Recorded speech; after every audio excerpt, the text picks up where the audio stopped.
Video games are a huge part of culture. It's a huge part of my life, maybe yours as well. A few years ago, my son asked me an interesting question. He asked me, how did I hear about new games when I was a kid? And that made me wonder, how did I hear about those games? Of course, we had magazines, GameSpot and IGN were all the rage when I was younger, but in my memory banks, I recall the power of quality commercials on the TV. And that's going to be the topic of today, the best Super Nintendo commercials in my opinion. Now, I sat through tons of archive footage of commercials for various video games on the Super Nintendo, and I'm sure I barely scratched the surface for what's out there. There's tons of lost media, and unfortunately I'm limited to what's available to me. That being said, 10 of them did stand out. Let's begin.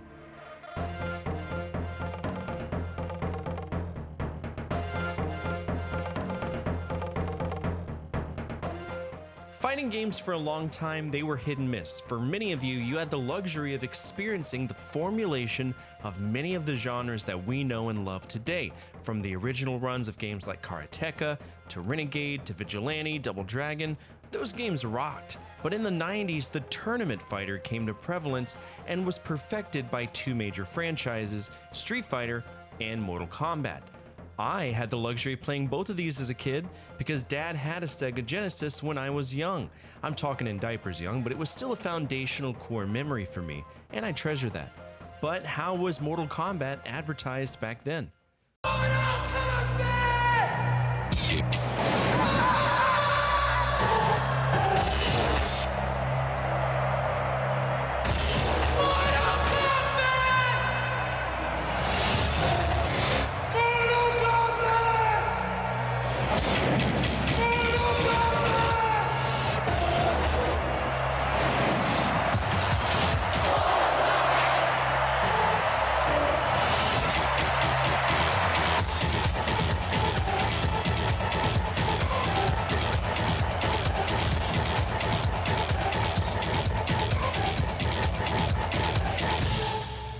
Mortal fucking Monday, what a slogan. You want a solid commercial that really pulls in kids of the era?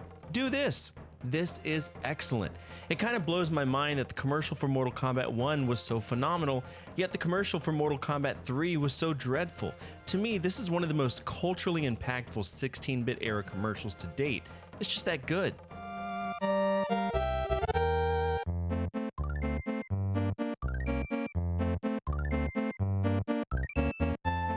Every now and again, we see celebrities acting in video game commercials. In fact, Jack Black's first major TV spot was for Pitfall on the Atari 2600. And hey, by the way, we also had Ethan Suplee sitting on a bench playing Game Gear for those who remember that one. But for me, one of the coolest commercials that feature a celebrity involves Paul Rudd, slamming down a game into a Super Nintendo and playing it on a massive drive-in theater screen. Let's take a look at it.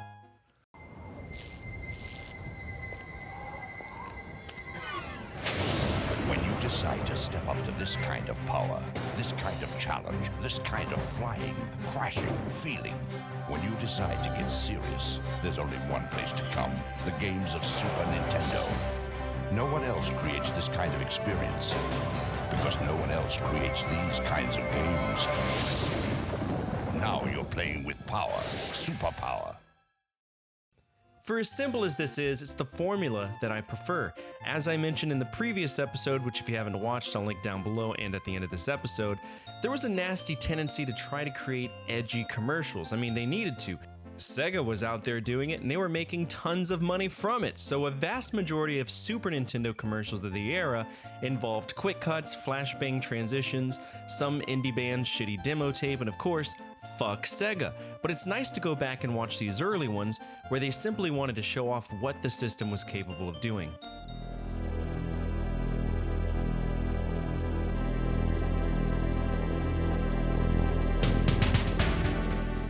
Killer Instinct is a game that I'm not really fond of, and it's 100% because I'm butthole at it. But it's a fun game, and it had a few TV spots back in the day. The good news is, all of them rocked. But there's one that I find both capable of capturing the absurdity of Killer Instinct, and also making me laugh. Holy... Same graphics, same moves. It looks like the arcade, man. Arcade, man. 16 bits. 16 bits. All I can say is... CD. It's totally uncensored. So who needs a new system?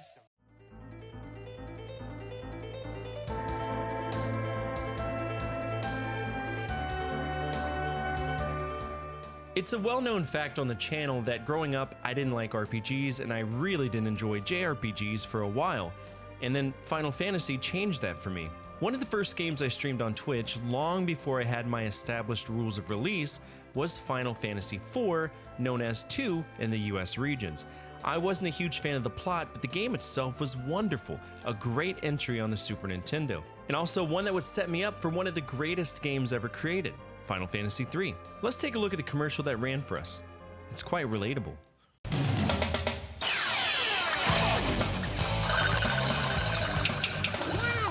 Okay, Dad, I just want to finish this game. Okay, Dad, I'm coming.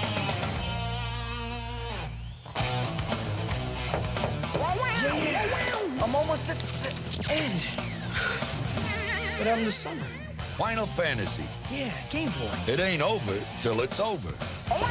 Chill out, Dad. There's a few things that I love about this one. It takes me back to just how time is dilated when we're involved in playing a game that really engages us and brings us in. It also shows what it's like being a parent and trying to get a kid off of a game to help with chores. If you would have asked me 10 years ago if I'd be barking at a kid to get off the game to come outside and help me with a chore, I would have said you were insane, but hey, life is interesting. This commercial rocks though. It brings together the effects of gaming versus the pitch that a lot of other companies and commercials tended to do, and I'm okay with that.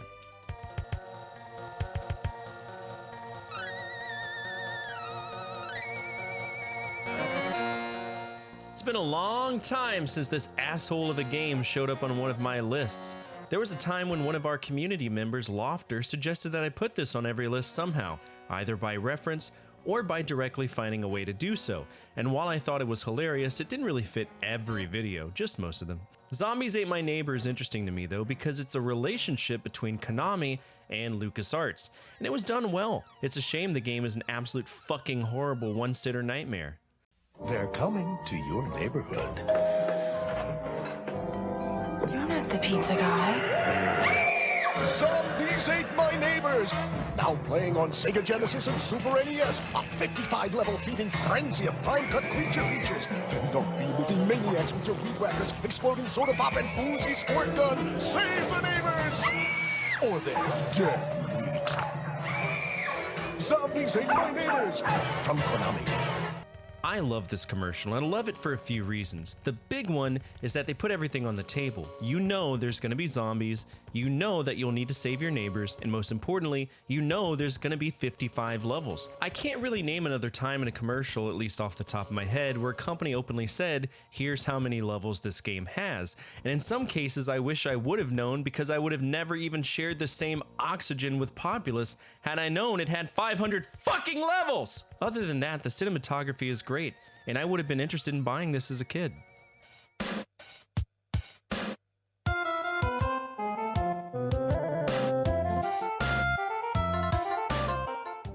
This is one of my favorite games ever on the planet, period dot. To me, it's the golden standard of the JRPG, and outside of Chrono Trigger and Grandia 1 and 2, there haven't been any games that brought me that same amount of joy as Final Fantasy III did. Now, in understanding how plot-heavy this game is and how many characters exist and how the music flows like a silver thread through the whole experience, I was always curious, were there any commercials, and if so, what did they focus on? The answer, the monsters.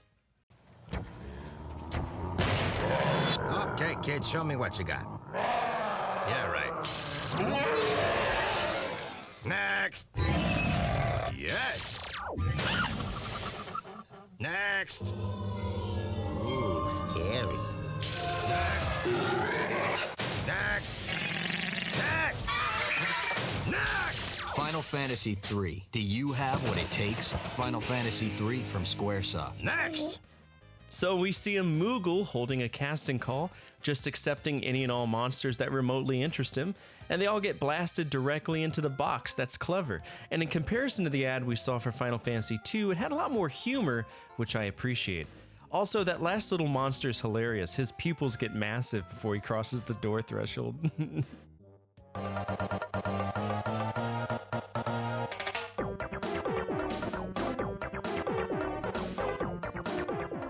I'm not a big fan of Super Mario Kart. In fact, I kind of fucking hate it. I'm not gonna sugarcoat it. But the commercial, it's okay. Let's take a look at it. Today, folks, people are driving like animals. The turnpike split in two, and the turtle shell is making travel impossible for one motorist. Over on the freeway, it's bumper to bumper, door to door, wheel to wheel, you name it. And check your rear view, some blockheads are causing major delays. There's already been one accident there. Now watch out over on I-94. A banana peel is making things a little slippery. And that's traffic. With two-player split-screen action, you've never been in a race like this. Super Mario Kart, only for the Super Nintendo Entertainment System. No wonder the best play here.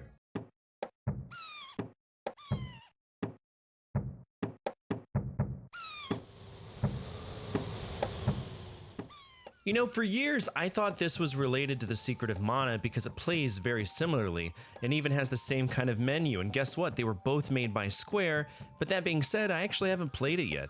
I do look forward to it at some point, but I need to get through Phantasy Star and more importantly, Mother. That game finally came up, which for anyone who cares, those are the next two JRPGs for me on the stream. Secret of Evermore is a cult classic game though, and one of the few Square games that didn't see a release in Japan. So what did the commercial look like?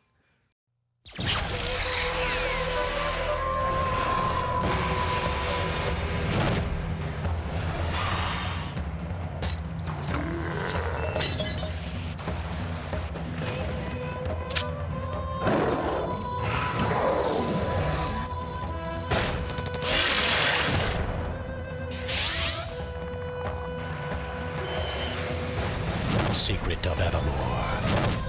Squaresoft. This is great. I mean, it's all over the place, and I could personally go without the jump cuts, but there's a fine balance between really awesome animations and the aspects of gameplay, and that's a balance that I feel many commercials of the era left out. I'm pretty sure Square put tons of spoilers in it though. The box art is a big one, and now it's in the commercial. But I'm not going to tell you what that spoiler is. You're going to have to sit down and play this to figure it out on your own.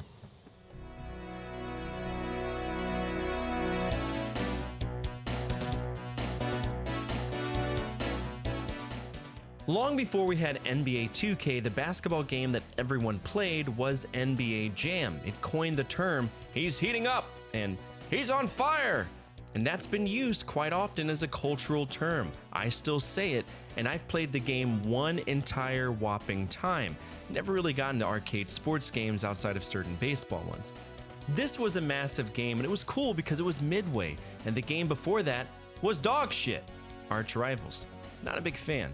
But NBA Jam, it stands the test of time for a reason.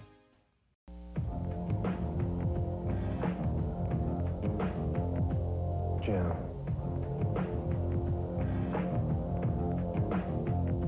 Jam.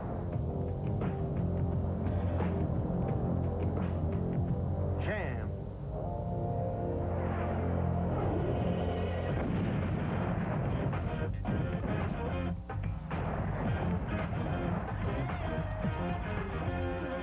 Jam. So this is a very normal commercial, right? In the previous episode of this, where I called out one of the worst Super Nintendo commercials, we had a commercial where a kid randomly walked through the world saying, "Hello?" and ending with, "Where is everybody?" It was a blend of abstract and modern, and I did ding it for that. But NBA Jam, the commercial is more so based on culture. We see all of these kids from various ethnic backgrounds standing strong, standing serious to play some basketball. Then out of nowhere, we jump straight into the game. The hype is real, and I enjoyed that.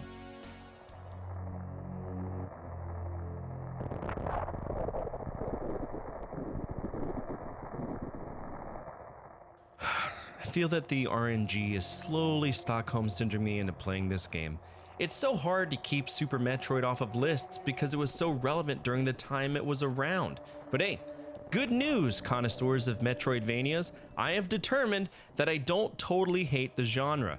If you're curious what game did that for me, it was Aliens Infestation on the Nintendo DS. True story.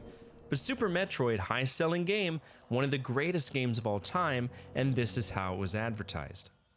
Before Nintendo came out with Super Metroid, we wanted to make sure it was the most intense Metroid battle ever. So we thought we'd see how Killer here would fare against it. Ready, boy? That's 24 megs worth of weapons, worlds, and weirdos old Killer's up against. Nintendo's biggest game ever. He's a big boy. He can handle it. Well, let's see how he did. Ship it! Super Metroid, only on the Super NES. So we do tap into the absurd humor of the era with this one, bring in a big old vicious dog that can apparently not only hold a Super Nintendo controller, but also can use his said paws to play it, long enough to take on the bosses. It's a nice little blurb we have about the capabilities of the game itself, then, well, Killer turned into a lover.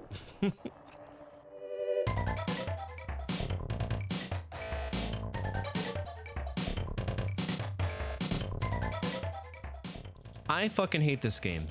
I'm not gonna lie to you. I fucking hate this game. I hate that it exists. I hate how it looks. I hate how much love it gets. I hate the weird, hyper-realistic, strange creatures on the front of the box art. It's not a game that I enjoy in the slightest, but we have to talk about it because the commercial for it is kind of great. And here it is.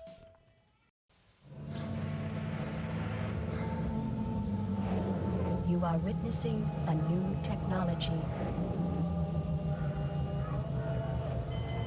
The first and only game powered by the Super FX microchip. Danger, danger, danger, danger. Why go to the next level when you can go light years beyond? You are Foxy Cloud in Star Fox, only for the Super Nintendo Entertainment System. This is a very modern styled commercial, and in me a very smart way of pitching the fact that the game was using the Super FX chip. I know it's simple, but simple can be great, and I do enjoy the fact that the kid turns into a fox at the end. You might think that's stupid. I think it connects the consumer to the fact that they are the character, and that illusion of presence within the game really makes us commit to it. It's a big reason why I dislike the Halo TV show. It did a great job of telling the fan base, hey, asshole, you aren't Master Chief, and to me that wasn't a smart idea.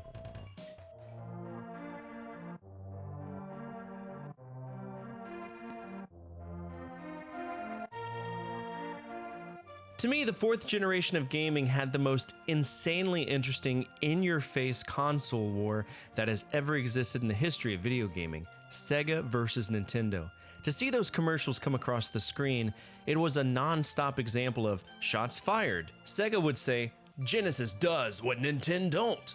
And Nintendo would take the time to make their commercials seem like the Genesis was just child's play, or not worth the money that you were spending on it. That's what we'll see in this one. Okay, class, pop quiz. Question number 1. You want to buy a video game system. Super NES gives you 4 free games. Sega gives you no free games. Which do you choose? Number 2. Farmer Brown has 4 chickens to trade for a video game system. Super NES gives him 4 free games. Sega, no free games. Which should Farmer Brown choose? Number 3. Buy any Super NES system, and for $3.50 postage, we'll send you Super Mario All-Stars. That's 4 games free. Now, who would miss an offer like that? Could you repeat the question? Where Sega was so hard set on smearing the name of Nintendo, Nintendo just called out their business practices. It was like Mr. Kim versus Mr. Takayama from South Park, if anybody watched that. And you know, now that I think about it, when push came to shove, my dad would have picked the Super Nintendo if he knew he wouldn't have to spend more money on getting software. And since Super Mario All-Stars had the 3 games he grew up on all consolidated into one badass cartridge, that's a hell of a selling point. And that's it for today's episode. Which Super Nintendo commercials are your favorite of the era? Feel free to let the community know down below. Who knows, maybe you'll share a common memory with someone else. Speaking of our community, if you made it to the end of this episode, you're already home with us. We're a gathering of video game enthusiasts that love to remember when life was just a little bit easier to live, and if you align with that, you'll fit right in. Finally, the single most important thing you could do for me is to hit that thumbs up button, as it directly impacts the visibility of the videos and the projects that I work on every single day. As always, from my family to your family, good energy, good vibes. Fortefyre out.